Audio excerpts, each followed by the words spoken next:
Hej, përshëndetje nga unë, Margarita.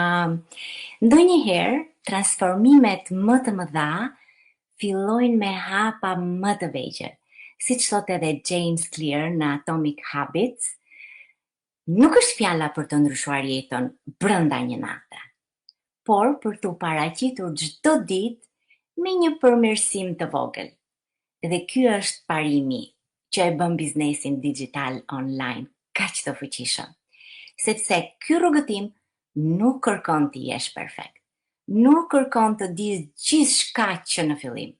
Kërkon vetëm 1% më shumë vullnet, por çdo ditë. Një veprim të vogël, një hap të thjesht, një vendim të qëndrueshëm. Kur e nis një biznes digital, ti po mbjell një farë që në fillim duket e vogël, e brisht, por me kujdes të përditshëm ajo fillon të rritet. Rritet besimi yt, rriten aftësitë tua, rriten mundësitë tua. Derisa një ditë ti shikon prapa dhe kupton se ato hapat e vegjël kanë krijuar një ndryshim gjigant në jetën tënde. Dhe bukuria e kësaj rruge është se nuk je vetëm.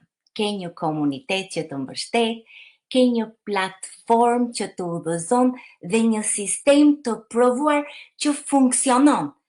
Por, nëse ti vendos të paraqitesh çdo ditë dhe kur ndihesh i pasigurt, edhe kur rruga të duket e ngadalt, është njësoj si ai dyqani fizik që duhet çdo ditë ti të hapesh derën. Biznesi digital online është shansi për të ndërtuar diçka që ty t'jep liri, siguri, kohë dhe mundësi. Nuk ka rëndësi ku ti je sot, ka rëndësi ku ti do jesh pas 30, 60 apo 90 ditësh, por nëse i përkushtohesh këtyre zakoneve të vogla, atyre hapave të përditshëm që krijojnë transformime të jashtëzakonshme. Prandaj, bëje sot hapin e parë, edhe nëse të duket i vogël, sepse sot fillon jo vetëm një biznes, por një version të ri të vetes tënde. Dhe unë jam këtu të mbështes në çdo hap. Ju uroj sot një ditë të mbar dhe mirupafshim në live-et e tjera. Bye bye.